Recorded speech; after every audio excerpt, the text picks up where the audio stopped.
발달장애에 대한 모든 것을 이야기하는 유튜브 거북이의 꿈 시작하겠습니다.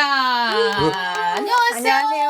안녕하세요. 저희 녹화는 쭈루룩 하고 있지만 우리 만나시는 분들은 띄엄띄엄 만나시니까 저희가 이렇게 계속 새롭게 몇 번에 걸쳐서 인사를 드리고 있는데 이 반복되는 티를 내면 안 되는 거죠?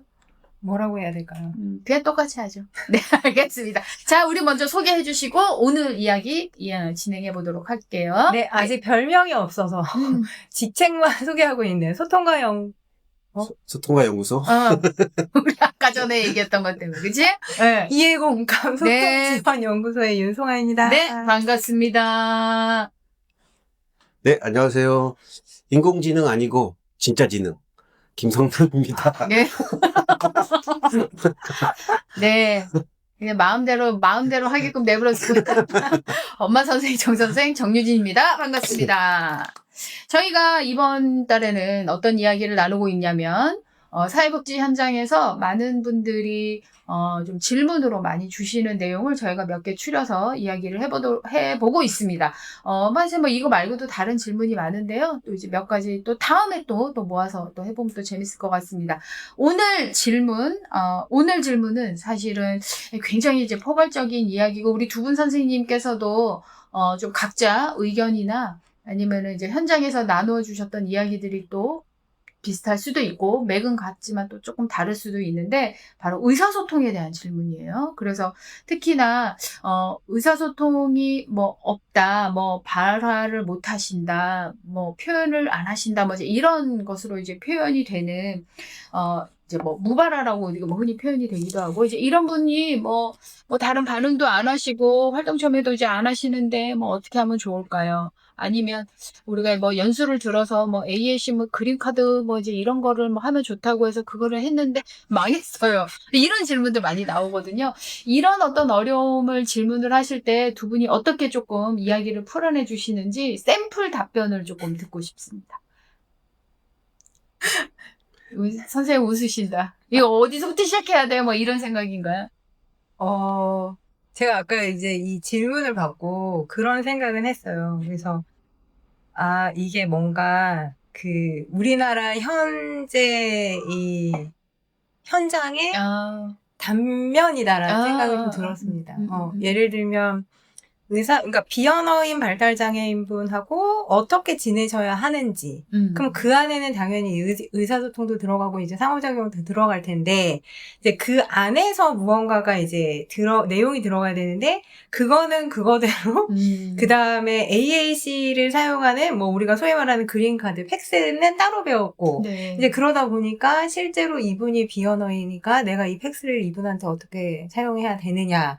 하다가 이제 아까 선생님 말씀하신 것처럼 안 되네? 그럼 이제 결론은 그렇게 되죠. 뭐라 해야 되지? 되게 비관적인 결론으로 되거든요. 이분이 비언어이고 체중증이시니까 소위 말해서 어려워. 인지가 이제 없다 안 된다 이런 표현들을 많이 쓰는데, 어쨌든 그게 안 되니까 이제 그림도 소통할 수 없는 정도의 수준이다가 되면서 이제 이 총체적인 어려움을 겪고 있지 않나라는 생각이 좀 들거든요.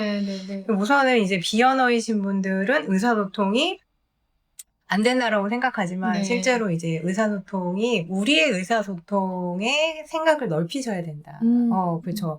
그러니까 단순히 어떤 도구를 가지고 의사소통을 하려다 보니까 이제 이런 상황들이 이제 생기는데, 우리가 보통은 이제 몸짓 언어라고 하는 바디랭귀지는 이미 체중증이신 분들한테도 다 장착이 되어 있다. 그러니까 우리의 의사소통을 그분들한테 가르치는 것이 아니라 그분의 의사소통 방법을 우리가 이해하고 그 소통의 방식으로 우리가 해야 되는데, 이분은 이미 표정으로 말하고 있고 손으로 말하고 있는데, 그거는 이제 몸짓, 그러니까 그냥 어떤 행동이라고 생각하니까 이걸로 하세요, 이 카드 쓰셔야죠, 이거 누르셔야죠 라고 하니까 이분은 이 카드를 의사소통이 아닌 뭔가 이제 학습적인 거나 과제나 이렇게 생각하니까 포인팅을 못한다, 못 집어준다 이렇게 되니까 이제 이런 상황들이 생기는 것 같아요. 그러니까 의사소통이 무엇인가에 대한 좀 더 이제 총체적인 이해, 특히 이제 중증과 체중증이신 비언어인 분들은 우리가 솔직히 말하는 의사소통을 이분이 해당하는 의도적인 행동으로 의사소통을 확인하는 작업부터 들어가셔야 되고, 그 다음에 저는 그린카드가 왜 실패하는 하느냐면 자꾸 이제 이 그림 카드라고 하는 것을 이분이 의사소통으로 생각하셔야 되는데 자 어디 가실 거예요? 예스도 어떤 거예요? 이제 예 아니요.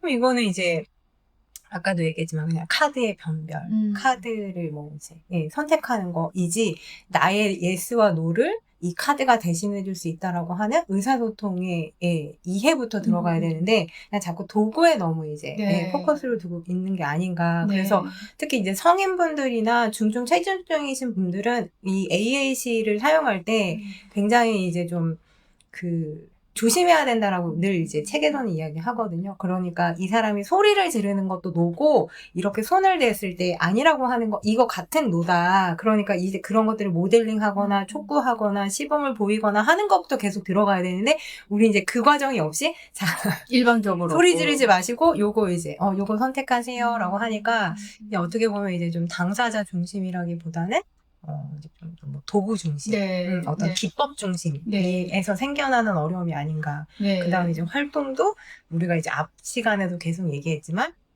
무엇을 하느냐가 활동이 아니라 그 당사자랑 어떻게 함께 있느냐가 저는 활동이라고 생각하기 때문에 예전에 저희 연구소에서 했던 이제 체중증 발달장애인하고 집중력 상호작용, 그러니까 손뼉을 치는 거, 소리를 같이 내주는 거 이게 활동이라고 생각하면 이분들하고 활동을 하시는데 참여할 수 있다라고 생각하는데 좀 더 넓은 관점을 가지실 수 있지 않을까라는 생각이 듭니다. 그러니까 너무 뭐 그림 카드, 뭐 사진, 뭐 태블릿, 뭐 도구. 이런 거 너무 이제 사실은 그런 거 소개받으면 딱 그게 벌써 꽂히기는 하거든요. 이제 그러다 보니까 발달장애인이 이미 소통을 하고 계시는데 거기에는 눈이 멀고 이거에 너무 집중하게 되다 보니 이제 이런 실패가 나온 것 같다 이런 의견 주셨네요. 우리 사장님은? 네, 질문에서 무발화인 비구어인 발달장애인이 활동에 참여하지 않는다라고 했는데 무발화인 것과 활동에 참여하는 거는 전혀 관계가 없는 거예요. 이거 구분하셨으면 좋겠어요. 그러니까 말을 안 한다고 해서 활동 참여를 다 거부하는 것도 아니고 말을 잘한다고 해서 활동에 다 잘 참여하는 것도 아니잖아요. 그러니까 활동하고 뭐 이 언어 수준이나 발화 가능성하고는 별 관계가 없어요. 이거부터 구분하셨으면 좋겠고, 근데 이렇게 질문하시는 분들은 대부분 그렇게 생각하셨겠지. 발화가 안 되는 분들이 활동도 참여를 더 많이 안 한다라는 어떤 고정관념. 그죠. 반응도 안 보이고 참여도 안 한다 이런 의미죠. 그러니까 반응을 보이는 방식이 말로 반응을 보이지 않으면 참여를 안 하는 건 아니니까. 그래서 이 의사소통 방식하고 활동의 참여는 구분해서 생각하시면 좋겠다라는 게 첫 번째 제 생각이고, 그 다음에 아마도 중증이나 최중증 발달장애인과 함께하는 선생님들이 이 질문을 하셨을 것 같은데, 특히 최중증의 경우에는 활동에 참여한다라는 게 어디까지를 참여로 볼 거냐. 이게 굉장히 이 장애가 중증이면 선생님들이 이 생각 자체를 좀 맞춰야 되거든요.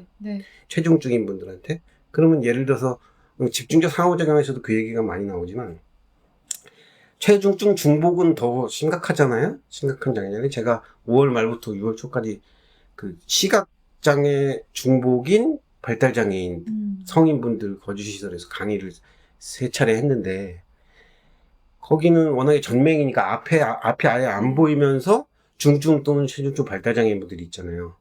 그러니까 앞이 안 보이니까 시각적 지원이 안 되죠. AAC, 팩스 다 안 되죠. 이러니까 선생님들이 어떻게 소통을 해야 되는지 또는 활동에 참여를 유도할 수 있는지를 전혀 이제 접근하기 어려운 거죠. 그런데 이제 예를 들면 뭐 제가 강의 때 설명드렸던 여러 가지 뭐 그것도 있지만 그 중에 대표적으로 많이 활동의 참여도를 높이기 위한 활동의 유형을 하나만 말씀드리면 다감각적이어야 된다는 거예요. 언어 중심의 상호작용은 당연히 어렵지만 실제로 다감각적인 활동, 뭐 만지고 냄새 맡고 뭐 또는 뭐 우리 그런 거 있잖아요. 움직이는 거, 또 바람, 뭐 이런 것들이 다 감각이잖아요. 이런 걸 중심으로 인터넷 유튜브에서 백북이라고 검색하시면 그게 나오는데 어쨌든 만져볼 수 있고 들어볼 수 있고 또 냄새도 맡아볼 수 있고 바람도 막 나고 이런 다감각 중심의 활동을 많이 했으면 좋겠다. 그래야 참여도가 좀 더 높아질 거다라는 말씀 하나 드렸고, 그 다음에 하나만 더 말씀드리면, 상호작용이 곧 의사소통의 출발이거든요. 그 상호작용이라는 건 내가 그 사람 손을 잡는 것도 상호작용이잖아요. 근데 이제 뭘 어떻게 해야 될지 몰라서 활동에 참여하기 어려워하는 분들도 있을 거 아니에요. 그러면 우리 보통 많이 쓰는 게 이 ABA에서는 피지컬 프롬프트라고 하지만 hand on hand이라 그러잖아요. 손을 잡아주면서 그걸 쥐어주고 같이 그러니까 지원하는 분이 당사자분 손을 이렇게 위에서 잡고 이렇게 하라고 하는데 여기에서도 굉장히 중요한 당사자의 참여 요인을 참여 정도로 바꿀 수 있는 게 있어요. 특히 시각장애가 중복으로 있으면 그런 방법을 많이 하라고 하는데 hand on hand 하지 말라 그러거든요. hand under hand라고 그래요. 그러니까 지원하는 분의 손이 밑에 있어야 돼요. 그리고 그 위에 당사자 손이 올라가게 하고 당사자가 조금이라도 움직이는 조짐이 보이면 손에서 그 방향으로 이끄는 대로 가는 거예요. 지원하는 분이. 그러면 참여를 어느 정도 참여나 선택을 했다고 볼 수 있는 거니까. 내가 이걸 손을 잡고 끌면 지원하는 분 의지대로만 움직이게 되니까. 리드하게 되니까요. 그게 이 시각 중복인 경우에 그게 굉장히 그래서 조심스럽게 이 접근해야 된다고 하는 게 그거거든요. 안 보이니까 움직이는 대로 그냥 이렇게 갈 수밖에 없으니까. 예를 들면 그런 겁니다. 네. 그러니까 의사소통과 상호작용과 활동 참여를 잘 구분해서 생각하시되 의사소통을 도구 중심이나 기법 중심이 아니라 이 상호작용, 그냥 이 사람과 이 사람 사이의 상호작용 중심으로, 그 다음에 감각 중심으로, 의사소통이나 활동을 감각 중심으로 생각하시면 좋다. 네, 네. 이제 사회복지 전공하셔서 이런 발달장애인 관련된 이제 여러 서비스 기관에서 이제 근무를 하시다 보면 우선적으로는 뭐 아침에 등원해서 오후 하원할 때까지 뭐 이렇게 프로그램이 이제 몇 가지가 이렇게 계획이 되어 있고 중간에 밥 먹고 휴식하고 이제 이런 일과를 이렇게 보내는 거 중심으로 사실은 이제 근무를 하시다 보니까 뭐라 그럴까? 약간은 내가 이거를 하도록 유도하고 이걸 하도록 안내하고 저걸 하도록 지시하고 이제 이런 거에 처음부터 그러니까 처음 시작하면 이제 그거부터 바로 시작이 되는 경우가 있기 때문에 근데 내가 만나는 분이 참여도 좀 적극적이지 않은 것 같고 동기도 좀 없는 것 같고 의사소통은 더 어렵고 그래서 이제 사실 이런 질문이 이제 많이 나오는 것 같은데 저도 이제 뭐 두 분 말씀이랑 결국은 이제 그 결을 같이 하지만 저는 현장에서 부모님들도 그렇고 되게 많이 강조 드리는 게 뭐냐면 그분들이 어떤 모습을 보이는지 뭐를 이분이 참여해야 되는데 소통해야 되는데 이런 생각 이전에 이분들이 어떤 모습을 보여주시는지 정말 잘 관찰하는 게 정말 중요한 것 같아요.